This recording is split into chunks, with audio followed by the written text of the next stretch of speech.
आग भी वहां लगी जहां पे ट्रक थे हथियारों वाले, जिनमें गोला बारूद रखा हुआ था, उनमें आग लग गई और ताहत कोई नहीं हुआ। छावनी के अंदर फटे, उसके बावजूद कोई फौजी नहीं, कोई कैजुअलिटी नहीं। और फाइनली तो 2 बंदे अंदर पड़े जो उन ट्रकों को निकाल निकाल के ले गए। 1-2 ट्रक में आग लगी, बाकी ट्रक सब में लग जाएगी, तो बाकी ट्रकों को लड़के निकाल के और ले गए। उन लड़कों के पास चाबियां नहीं थी, उसके बावजूद वो उनके अंदर घुस गए, तार वार जैसे जोड़ के ट्रकों के डायरेक्ट वहां से निकाल के ले गए। और भाई शाम को यूं था कि भाई गोले चले, लेकिन जैसे तैसे करके बीकानेर तो बच गया, वरना आज पूरा बीकानेर तबाह हो जाता। यदि वो सारे गोले चल जाते तो एक आदमी नहीं बचता, पूरा बीकानेर एक साथ पूरा शहर मटिया मेट होता। लोगों ने करणी माता नाम पढ़ा हमने 1-2 बार बीच में। हम पढ़ते हैं कि भाई जोधपुर के किले मेहरानगढ़ की नींव किसने लगाई थी, कि करणी माता। हम पढ़ते हैं कि बीकानेर के राठौड़ों की इष्ट देवी कौन सी है, तो कौन सी है, पढ़ा हमने 1-2। करणी माता का जन्म है जो जोधपुर जिले में गांव पड़ता है सुआप। कौन सा गांव था, तो लिख लो जन्म स्थान सुआप। मंदिर लिख लो देशनोक, बीकानेर। आप में से कई लोगों ने मंदिर देखा होगा, किस किसने देख रखा है, कौन कौन गया, जो खूब सारे लोग गए। आप जब जाते हैं, या जिन लोग नहीं भी गए उन्होंने सुना होगा, या उन्होंने कोई वीडियो वगैरह देखे होंगे कि मंदिर में खूब सारे चूहे हैं। मंदिर में क्या खूब सारे, इसलिए इस मंदिर का नाम ही पड़ गया चूहों का मंदिर। क्या पड़ गया, वो जो चूहे होते हैं उनको चूहा नहीं बोलते, उनको बोलते हैं काबा। क्या बोलते हैं, लिखो। ऐसा मानते हैं कि यदि किसी को सफेद चूहा दिख जाए तो ये अच्छी बात है, शुभ माना जाता है। किसका दर्शन शुभ माना जाता है, सफेद चूहा जो होता है उसका। ऐसा कहते हैं कि करणी माता के एक बेटा था, वो कोलाइत नहाने के लिए गया। कहां पे नहाने के लिए गया, कोलाइत में झील हम पढ़ते हैं, सत्यनारायण पूर्णिमा कोलाइत में बड़ा मेला लगता है, वहां पे नहाने के लिए गया। पैर फिसलने से उसकी मृत्यु हो गई, कोलाइत झील में डूबने से उसकी क्या हो गई, मृत्यु। कहते करणी माता ने अपने उस बेटे को जिंदा किया, और जिंदा करने के बाद कहा आज के बाद कोई भी मेरा बेटा मुझे छोड़ के कहीं नहीं जाएगा, आज के बाद मेरा बेटा कोई भी मुझे छोड़ के। तो कहते देशनोक गांव के अंदर जो भी चारण रहते हैं वो सारे करणी माता के वंशज है। ऐसा माना जाता है कि उनके परिवार में किसी की डेथ होती है तो काबा बनता है, काबे की डेथ होती है तो उनके परिवार के अंदर जाता है, वो सारे देशनोक के अंदर ही रहते हैं। तो माना जाता है कि जितने भी काबे हैं ये करणी माता के वंशज।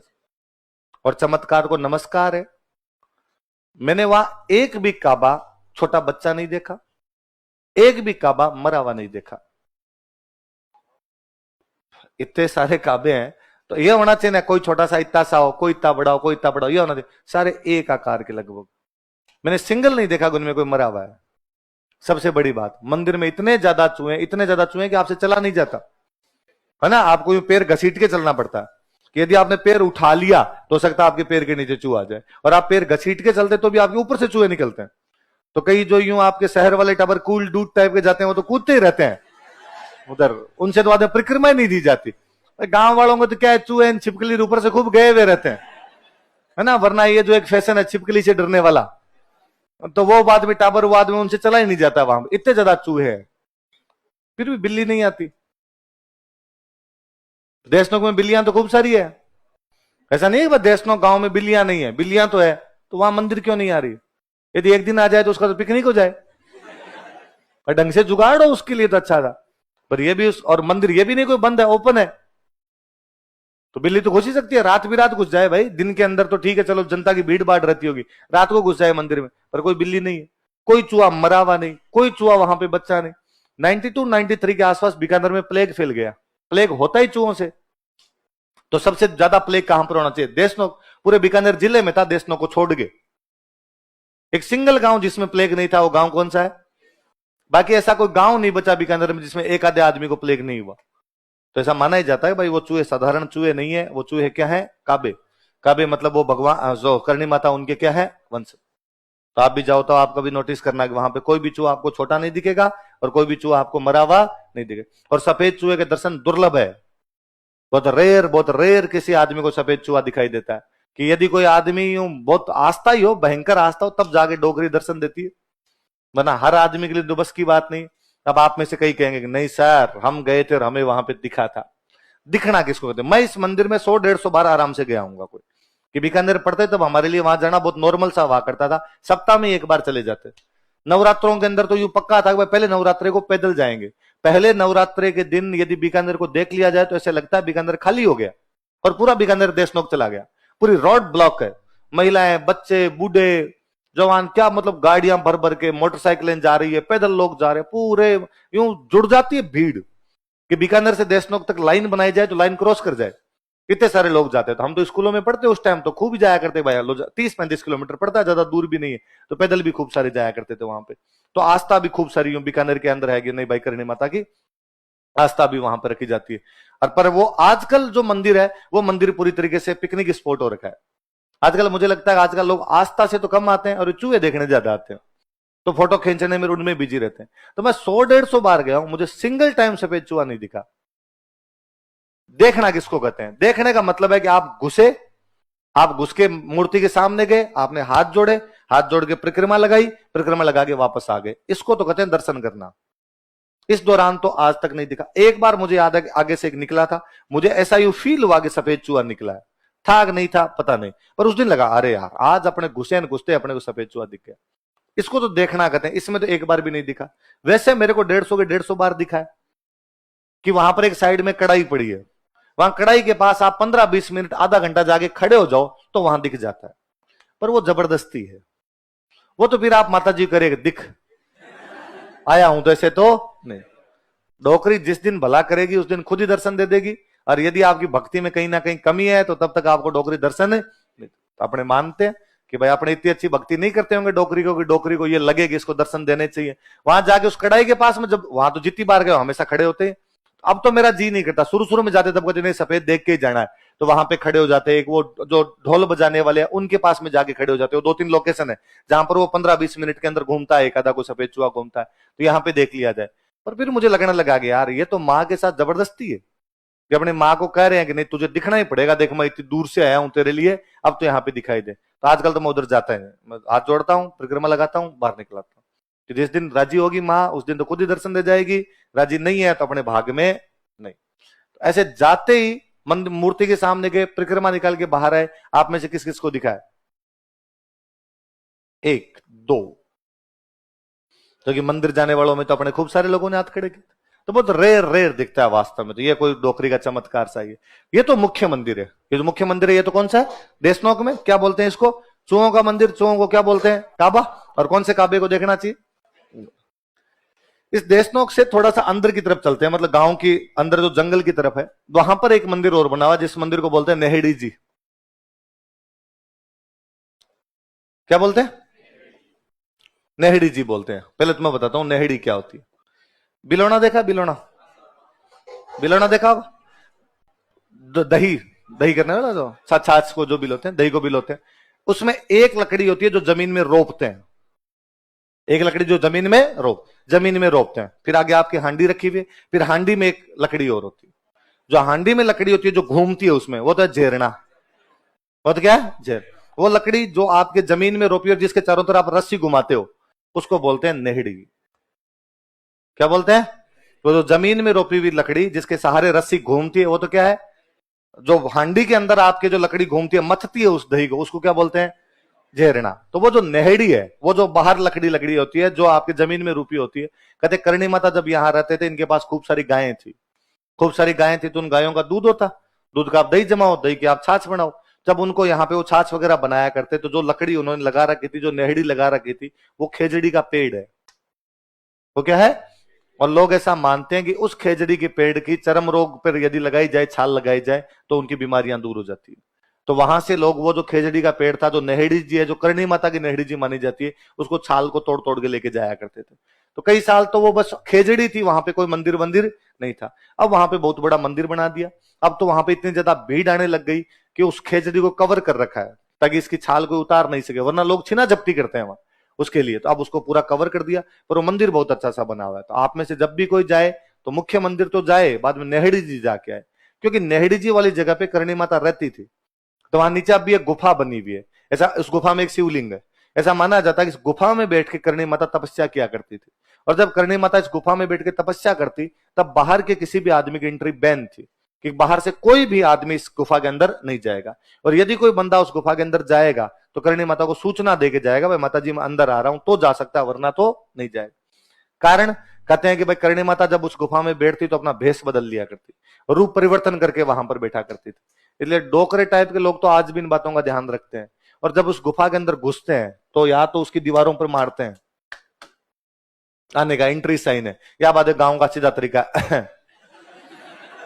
खंखारे करो, खंखारे करके अंदर जाओ। युवा पीढ़ी को पता नहीं तो आप सीधे सीधे उसमें घुस जाते हो, नहीं घुसना उसमें। उस गुफा में घुसने से पहले या तो उसकी दीवारों पर मारा जाए, या बाद में क्या किए जाए, खंखारे किए जाए, तब अंदर जाके सूचना मिलेगी भाई आप अंदर आ सकते हो। उस मंदिर को क्या बोलते हैं? ऐसा कहते हैं कि करणी माता 151 साल की होगी मरी थी। कितने साल जिंदा रही थी? आप कभी नोटिस भी करना, ऐसा होता भी है कि यदि कोई बंदा 100 साल के बाद जिंदा रहे, हम भारतीय दर्शन ये मानता है कि व्यक्ति का जीवन कितने साल का है? 100 साल से पहले पहले आदमी मर जाएगा, अपने 100 साल का माना जाता। पर मान लो यदि कोई 100 साल के बाद जिंदा रहता है, तो यदि किसी आदमी के बाल उड़ गए तो वापस आते हैं, यदि बाल सफेद हो गए काले होते हैं, यदि दांत गिर गए तो वापस आते हैं। महिलाओं की दाढ़ी आ जाती है, महिलाओं के दाढ़ी के बाल आने लग जाएंगे, और कहते हैं कि जिन महिलाओं के दाढ़ी के बाल आने लग जाते हैं वो देवी का रूप है। इसलिए आज भी गांव में जिन महिलाओं के इस प्रकार के चेहरे पर बाल दिखाई दे उनको चमत्कारी महिलाएं माना जाता है। तो करणी माता की दाढ़ी आ गई थी, इसलिए करणी माता का नाम यह दाढ़ी वाली डोकरी। क्या नाम है? डोकरी का मतलब होता है बूढ़ी महिला। डोकरी का मतलब क्या होता है? इतने बूढ़े हो गए थे कि उनकी क्या आने लग गई थी? दाढ़ी आने लग गई थी। देखो, करणी माता को दाढ़ी वाली डोकरी कहा जाता है। अरे डोकरी शब्द पे आपको पता नहीं क्यों अजीब लगता है। मैंने मतलब यहां आने के बाद मैं पढ़ाने लगा तब मुझे लगा कि डोकरी शब्द पे हंसते हैं। मैंने कभी याद ही नहीं आता करणी माता के मंदिर गए और कभी किसी को करणी माता के जाके कोई पूछता कहां जा रहे हो? डोकरी के। कहां से आ रहे हो? डोकरी। करणी माता। और आपको गाड़ियों के पीछे लिखा हुआ मिलेगा डोकरी कृपा, आपको मूर्तियों के नीचे लिखा हुआ मिलेगा दाढ़ी वाली डोकरी। तो डोकरी माता जी जितने भी ये देवियां हुई है इनके लिए सम्मानजनक शब्द ही माना जाता था कि भाई बूढ़ी महिलाएं थी जिन्होंने हमारे समाज के अंदर चमत्कार दिखाए। तो डोकरी का सामान्य मीनिंग तो क्या होता है? बूढ़ी महिला, चेहरे पे दाढ़ी ना आ गई थी इसलिए क्या बोलने लग गए? अभी भी कभी आप देख रहे हैं, कभी देशनोक जाओ तो वहां बाहर दुकानें, आप उन दुकानों पे कभी नोटिस करना कि कोई बंदा जाता तो मूर्तियां लाता है वहां से। तो कोई बंदा गया दुकान पर, उसने जाके कहा मुझे करणी माता की मूर्ति दे दो। तो करणी माता की एक बहुत फेमस सी मूर्ति है जिसमें करणी माता एक महिला के रूप में खड़ी है, उनके हाथ में वो त्रिशूल सा लिया हुआ है और साथ में एक शेर बैठा है। साथ में क्या बैठा हुआ है? शेर। वो बहुत फेमस मूर्ति है करणी माता की। तो दुकान वाला फटाफट वो निकाल के देता है। कई बार 10 लोगों में से कोई एक आदमी वापस कहेगा ये मत दे, डंकी दे, दाढ़ी वाली दे। असली रूप माता जी का वो है, ये तुम्हारे बनाए हुए हैं कि माता है तो माता के साथ में शेर है और माता है तो माता के हाथ में क्या है? त्रिशूल। ये हमारे वाली करणी माता नहीं, ये तो कोई माता है। हर देवी का स्वरूप इसी प्रकार का है। हमारे वाली माता जी तो वो है जिसमें दाढ़ी आ रखी है। फिर बाकायदा वो एक सिंगल फोटो निकाल के देता है जिसमें एक बुढ़ी सी महिला बैठी है और उस महिला के चेहरे पे क्या रखी है? दाढ़ी आ रखी है। इसलिए नाम ही क्या पड़ गया? दाढ़ी वाली डोकरी। कितने साल के हो गए मरे? 151 साल के। और मुझे तो यह भी बड़ा अजीब लगता है इन माता जी को कभी आप नहीं कहा जाता।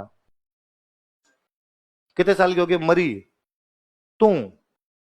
मां के साथ रिश्ता तभी बन पाता है डंका।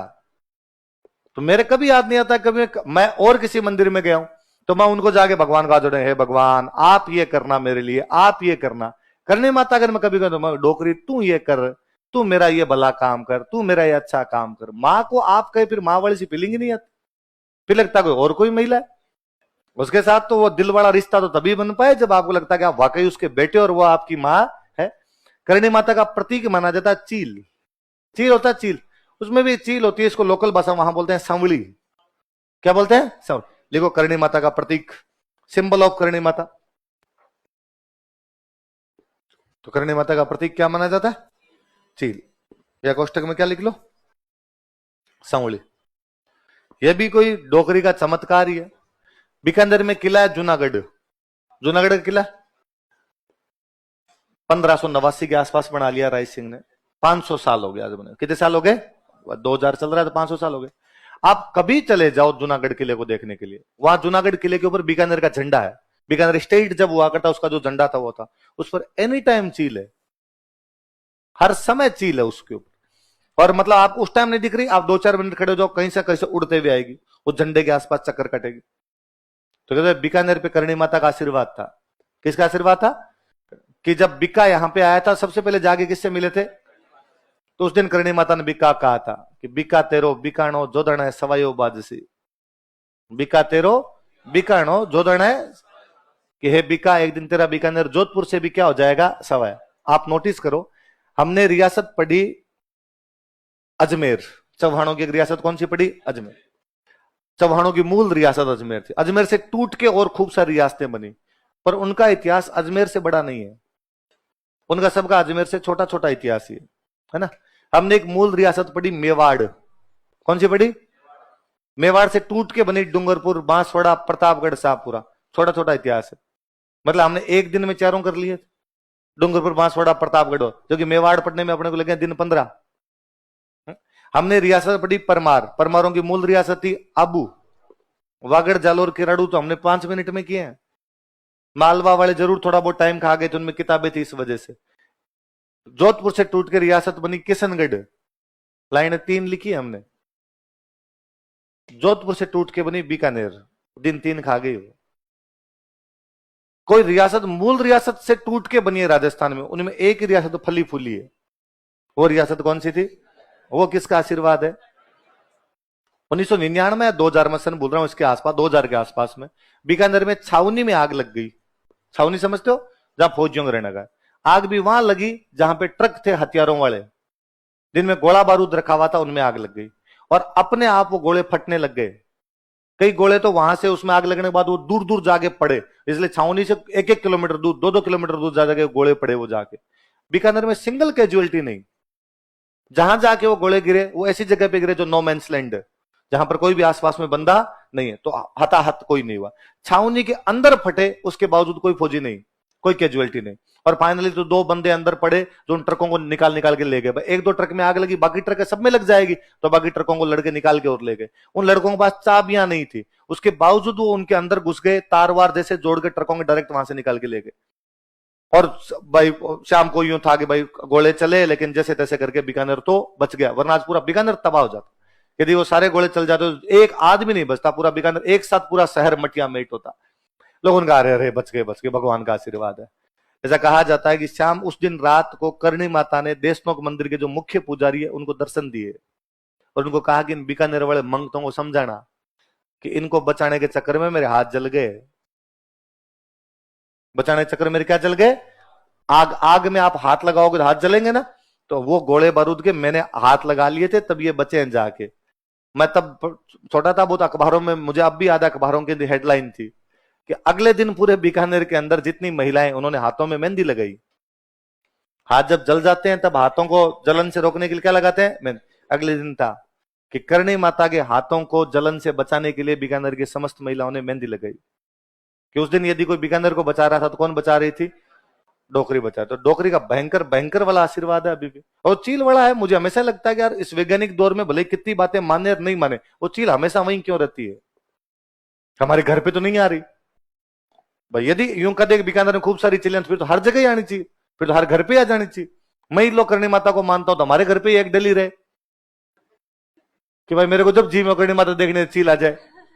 उस किले के ऊपर क्यों मंडरा रही है? वो उनकी इष्ट देवी थी, उन राजाओं के अंदर वो चीजें थी। ये बीकानेर वाला अभय सिंह था आपके, सॉरी जोधपुर वाला अभय सिंह। एक युद्ध पढ़ा मैंने, गंगवाना।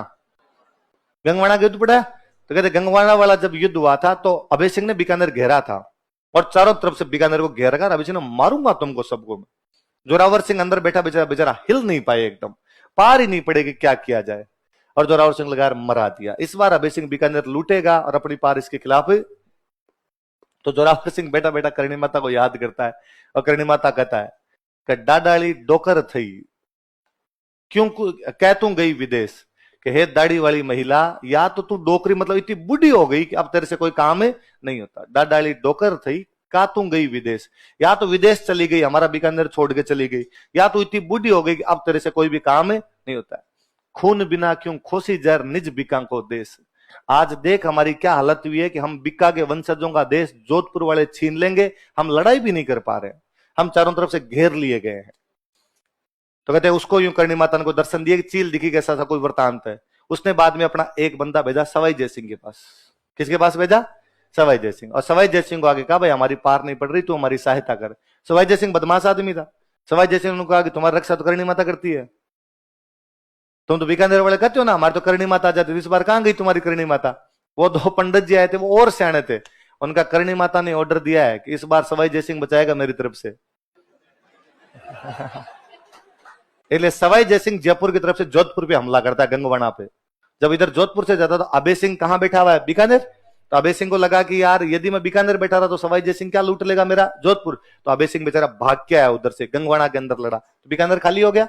गंगवणा में लड़ाई, उसके अंदर सवाई जयसिंह जीतता है, जोधपुर वालों पर जुर्माना लगाता है, फिर वहां से वापस आता है।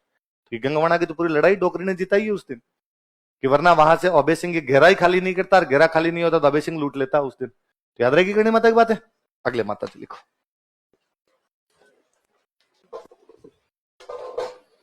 और फिर ये यदि आपके दिमाग में आए कि नहीं सर ऐसे चमत्कार वगैरह कुछ भी नहीं होते, तब वो बात सुन लेना। वो बात मैंने बताई थी आपको, ईसा मसीह जब फ्राइडे को मर के संडे को आ सकता है, तो करणी माता बीकानेर भी बचा सकती है। जैन माता।